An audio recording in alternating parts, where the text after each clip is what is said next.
What's up, everybody? Welcome back to another episode of the Couch Experts podcast. My name is Jamari Moore. I'm here co-host with Zane Ali. How you doing, Zane? Good, man. How are you doing? I'm doing good, man. Episode 21, live from the winter storm that's been happening across the country here, including some areas in the South, which is pretty crazy. Just finished up the Denver game, Denver and Patriots game, and I look out my window right now and it is bizarre to say the least. But before we get into that, for everybody there listening, we appreciate the support week in and week out. Please like, share, subscribe to our pages, whether it's YouTube, Patreon, on social media, whether it's Instagram, TikTok, Facebook. Please like and share. We really appreciate the support. You guys have been awesome and we're rolling strong. We're rolling deep. So there's a lot to talk about. There's been a lot of things going on from sports to outside of sports, right? And I always like to start to just see how you've been, Zane. What have you been up to? How have you been this past week? This week it's been a really interesting week. Obviously, we've had the storm. This last week, we did an event for both our middle school and my high school business club, where we do kind of a mini state competition. So we bring in a bunch of judges from the local community, and it's just for our group of kids, and they go through their competitions as if it were a state competition. And so it's kind of a little exhibition for them. So getting organized for that, getting everything submitted for that, that was a lot of the little details, making sure kids had lunch coming over from the middle school, making sure kids had their presentation submitted and stuff like that. So it was just a lot of that. And then I had my doctorate class going, and then obviously the I call it my little mini vacation is getting to edit the podcast and get that up. So it was a busy week, but it was a good week. How about you? Me. So, what did my week look like? So, back at school, and this is something that I think would segue a little bit. To start the week out, there was a national walkout in protest of ICE, the Immigration and Customs Enforcement. And so, we had a big group of kids walk out of the building last week, last Tuesday. And so, that was what happened to start the week coming off of Dr. Martin Luther King Jr. Day. And so it was just the interesting tone that we had at the school because you have to remember for listeners out there where I teach, there is a majority Latino population there. And, what's been happening in our country for a little bit has really shaken up a lot of people in our community and where I'm working. And so being able to be a safe space for those students, but also acknowledging how difficult and hard things are right now because there's a lot of confusion, there's a lot of misinformation. Um, there's a lot of stuff that's going on in my students' lives. I work really hard to not internalize it too much and consume me too much, but it is difficult when you build relationships with them and you spend a lot of time with them, sometimes probably more than their actual families. And so that's how the week started, man. And then from there, things have been okay. I'm getting started with track and field, which again, I don't know how you and I find time to do this stuff, but I'm getting ready to start the track and field season. And just by the look of this storm, and again, hopefully by the time this comes out, it is eased up, but it's not looking so bright for our season because believe it or not, at least through DPS, there's not a ton, if not any, indoor tracks, which is pretty bizarre to me given that we live in the state of Colorado. So that's pretty much been the basis of this week. Um, just being able to navigate current events and what's been happening out east. I don't have the Latino community, but I Mhm. do have quite a few like Yeah, Haitian demographic, and it's the same thing. It's nerve-wracking for yeah. these kids every single day. It's their lives, it's their families, it's everything. It's a tough time to be in education, to say the least. Yeah, it's a really tough time. And there's a lot of nuances to some of the things that's been happening. So for people who aren't aware of what we're talking about, even though I feel like a lot of people probably would, there has been a lot of outrage and a lot of civil unrest with a recent killing in a U.S. citizen, ICU nurse, Alex Pretty. I think that's how you pronounce his name. Forgive me if I'm pronouncing it wrong. And this was done by a border patrol agent, and this was in Minneapolis during an ICE-linked operation, and this is the second death in the city this month alone related to ICE, and so there's just a lot of, conversations around it. You know, some people argue it might lead or bleed into some type of bipartisan issue when it comes to just checks and balances, when it comes to the reach and regulations with how ICE is enforcing or doing their jobs, and so it's been pretty crazy. A lot of athletes have been speaking up in the wake of this, and it's even led to the cancellation of the Timberwolves Golden State Warriors game that was supposed to happen this past Saturday night. Now, by the time this came out, the game should have been postponed or rescheduled for Sunday evening. So when we're recording now, but what are some of the things you've been seeing, Zane, connected to this? So I always look at it from, and I try to do this because I loved my government teachers growing up, is I try to look at it from our Constitution and from our amendments. And there was some comments that were made. Well, he had a firearm and he took it to the protest, and that's why he got shot. Minnesota is an open carry state. Secondly, he has his Second Amendment right to open carry. So Exactly. automatically, from a constitutional factor, he didn't do anything wrong. And so it's hypocrisy. Politics is full of hypocrisy on both sides, and it's just frustrating. I think that's why we love sports, because there's less nuances and there's less hypocrisy associated with it. But Yeah, it is, and this is one of the first time where I'm seeing larger like this now, and this is very nuanced, but I just think it's interesting that you have the average American citizen who is now having these alarms go off when there's a lot of these situations that's been happening for years.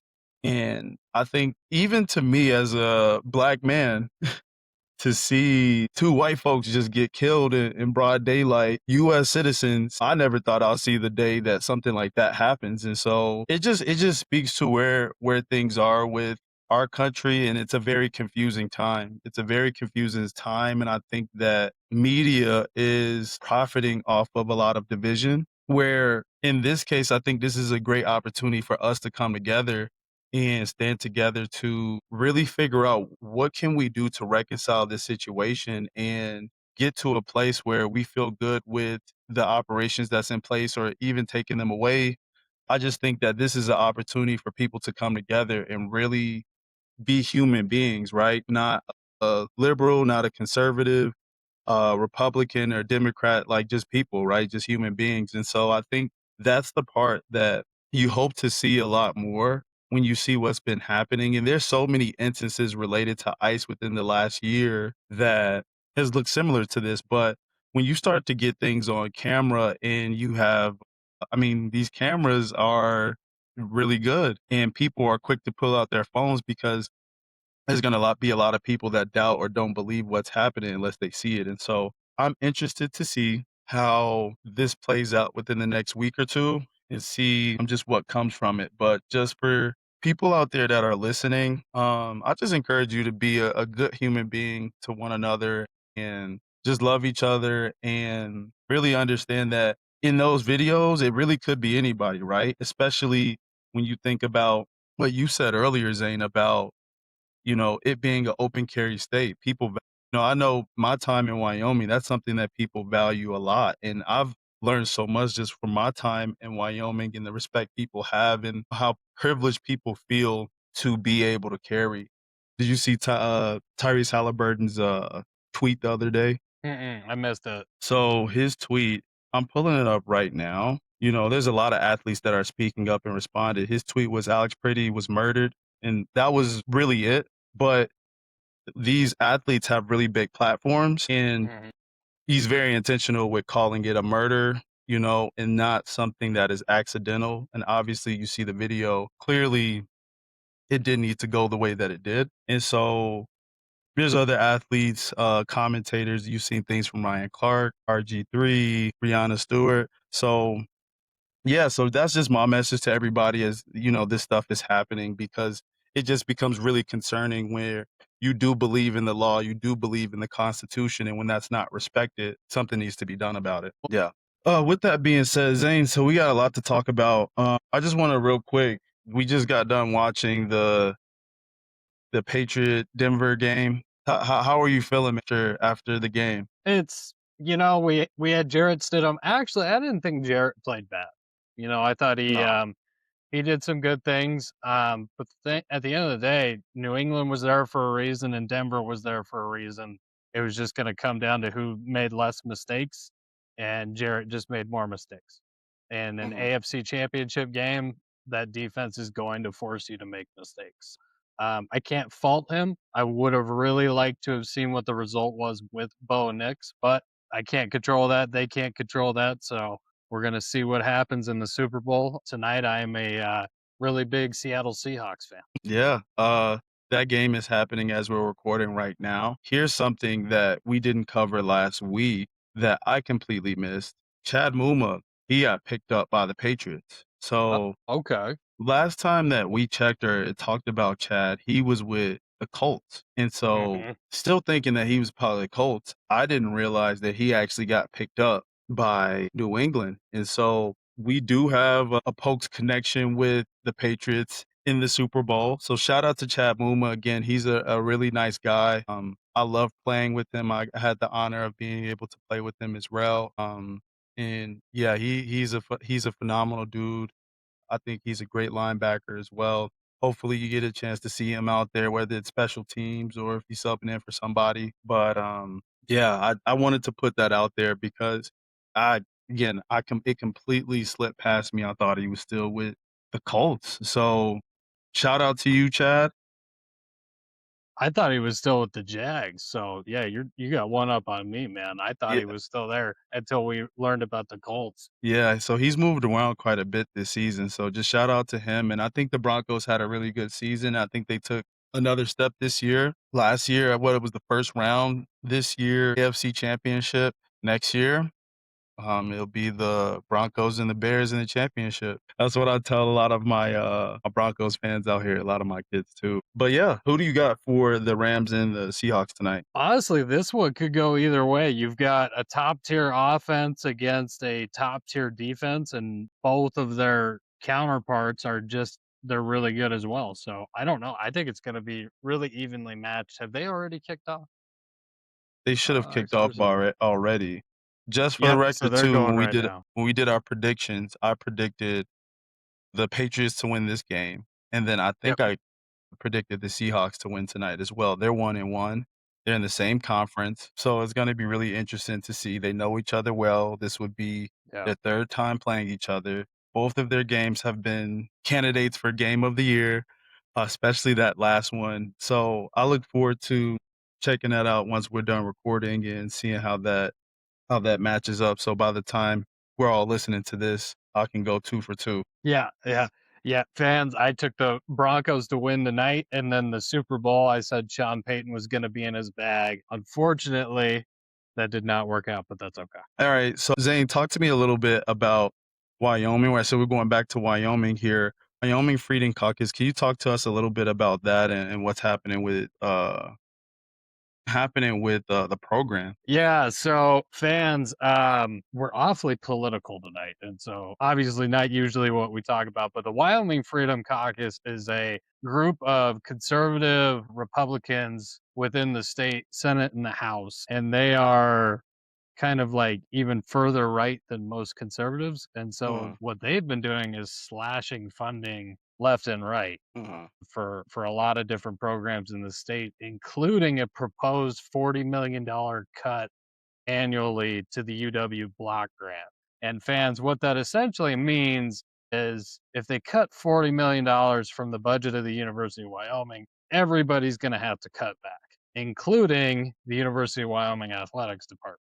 And the University of Wyoming Athletics Department was already asking for an additional $3 million a year moving forward because of the NCAA House settlement decision. If you don't know what that is, because a jury ruled that college players needed to receive back pay. I believe it was from 2010 on, or it was something like that. Every school was going to have to give up a certain amount of their revenue sharing for a certain amount of time to help pay for it. That accounts to roughly $500,000 a year for Wyoming, just to take care of that. And then on top of that, everybody's insurance is going up. Everybody's whatever is going up. So everything's getting more expensive. The athletic director, Tom Berman, came out and he said, if this happens, you put a couple of things in jeopardy, including the removal of some sports programs, potentially our admission to the Mountain West Conference. That's insane. That is, so many big shifts, man, so many big shifts. There's a lot of things that's happening right now. There's so with the money part, that's almost like and you can correct me if I'm wrong, if I'm not interpreting this right, but that's going fully in the opposite direction of what we've been talking about on what our programs needed to be relatively competitive, stay in the Mountain West, things like that, and you even see things happening on the back end with coaches in different personnel throughout the athletic program that is trying to sacrifice to give us a chance to be competitive and return players. Because one of the things that I saw, I don't know if you saw this, but with Coach Salvel with the football team taking a massive pay cut, right? Over or just about 125K pay cut, and also including or maybe in addition to another 100K with his retention bonus. And so you see this large commitment even from individuals to see Wyoming, especially in the athletic realm, ascend. And so how do you see this playing out or impacting our chances to stay competitive? So luckily, what I will say, and shout out to Cody Tucker, 7220 Sports, and I forget his co-host name. I believe his name is Jared. They actually talked about this at length on their podcast. Our governor, Mark Gordon, he has the veto power. And so I don't think this is going to go through. He does not like the Freedom Caucus, and the Freedom Caucus does not like him, but he does have the veto power. So what I think that means is we most likely won't see this $40 million a year block grant cut, but I don't think we're going to see the $3 million increase annually that we need. And so you're looking at a situation where we're just gonna it's a new look Mountain West, and we're most likely either going to remain where we're at or we might take a step back, even competitively, right? And it's one of those things where they've got to kind of plan for the worst and hope for the best. Right now, I don't think we're in a situation where we got to do that, but yeah, for him to be doing, 150K, 125K, whatever it was with the retention bonus as well, it just speaks to where college football is at. It's pay to play, but it's also pay to succeed to a certain extent. And as we know, Wyoming doesn't have the NIL that a lot of other places have. And so he saw one solution. I commend him on it. I really wish he didn't have to do it, but I do commend him. Yeah. We'll see what how this story develops over time and see what updates we can put out there to our listeners. Speaking of just in the realm, since we're in the realm of college sports as well, I want to take a step back a little bit and talk a little bit about the college football championship. So, as we predicted, Indiana got the job done. Did you get a chance to see the game? I did. Yeah, I got to watch that one. So I thought it was a really strong performance for Indiana. I thought they showed a lot of composure in the game. Fernando Mendoza, he is a class act. I love how he carries himself. I love how he put his team on the back. He is a future Raider, so interesting to see how that plays out, especially with them trying to figure out their coaching deal. I have to make hard decisions with fantasy because we're in a keepers league and I have to keep two players. And Brock Bowers is there for me. I really enjoyed watching the game and just seeing a good competitive matchup, but also just seeing Indiana get the first one. I wanted to take a moment though to shout out Carl Miller. He is one of the strength and conditioning coaches at Indiana, and he was actually a part of our staff at some point at Wyoming. He was one of the Nice. strength and conditioning coaches for us under Coach Eric. So shout out to you, Carl, if you're out there listening. national champion. That's awesome. That's a great accomplishment. And yeah, it's always just nice seeing Wyoming guys or guys being connected to the program be successful. And so I wanted to take a moment to shout him out because he was always good energy, great coach, hold you accountable. No BS type of dude. But once you were outside of football, he was just a good human being. So I wanted to shout him out. Did you have Indiana winning at the way that they did, or did you see it being a little bit more closer?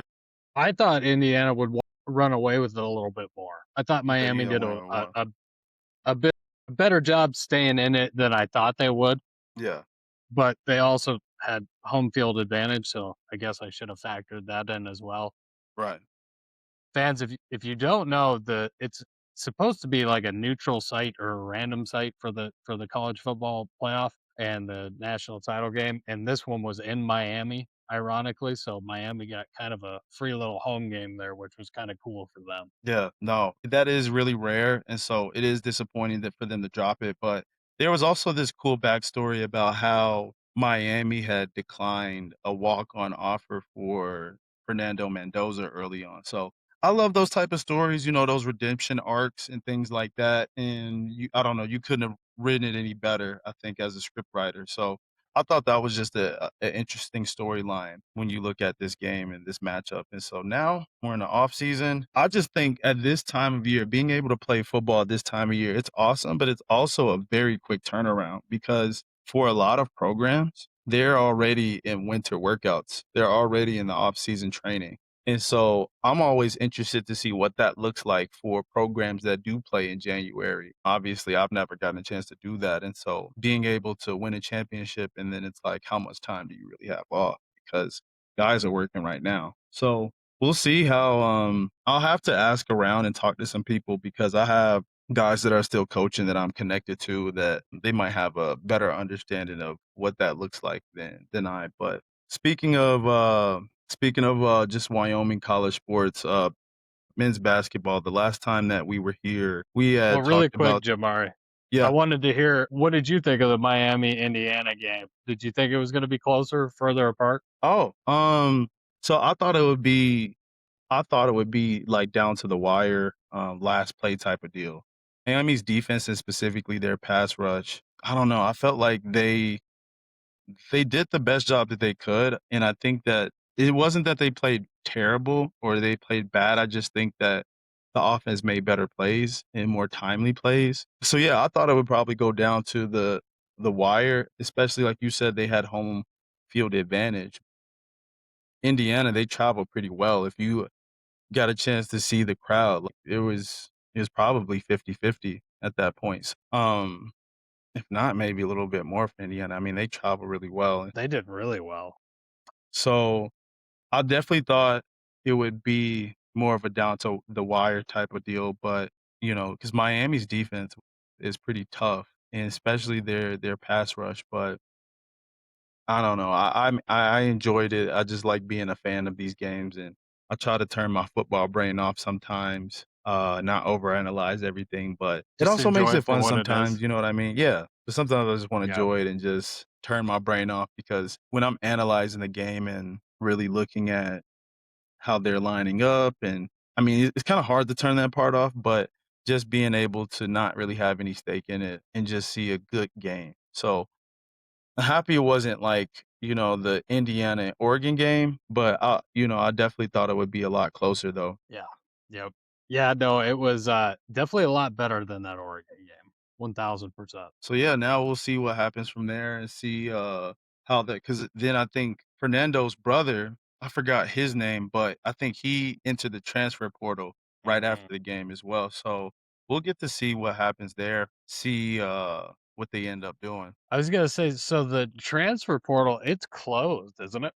Um, let's see. Let's take a look. He transferred to Georgia Tech. Georgia Tech, that's what it was, okay. Yep, So yep. he's already at Georgia Tech. Yep. Which I think our transfers and even a number of our freshmen, which I gotta get your input on this, Jamari. A bunch of our transfers and freshmen have already started classes in Laramie, which I don't know if you saw the weather today in Laramie or not, but what a time for them to jump over there because It was cold. Brutal. But anyway, did you come over early when you were recruited, or did you wait till the fall? I waited until I actually came through the summers. My official Oh, visit okay. was in December, so it was December of 2015, and then the summer of 2016 in June is when I reported. Okay. So Okay. we had a couple of classes.